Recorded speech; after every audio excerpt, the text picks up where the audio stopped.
Hi everyone, today's mini vlog. పిల్లలు ఎంతో ఇష్టంగా తినే స్నాక్ అండ్ మనం 2 minutesలో ప్రిపేర్ చేసుకోగలిగే స్నాక్ ఫూల్ మకాన్ కోసం చెప్తాను.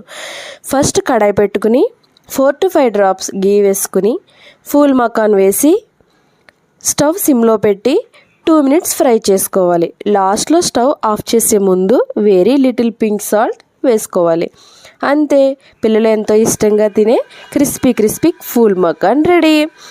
ఇది మనం ఒకేసారి ఎక్కువ ఫ్రై చేసుకోవచ్చు. ఎయిర్ టైట్ కంటైనర్లో స్టోర్ చేసుకోవచ్చు. లింక్ కామెంట్ సెక్షన్లో ప్రొవైడ్ చేస్తాము, కావాలంటే పర్చేస్ చేసుకోండి. Thanks for watching. Bye bye.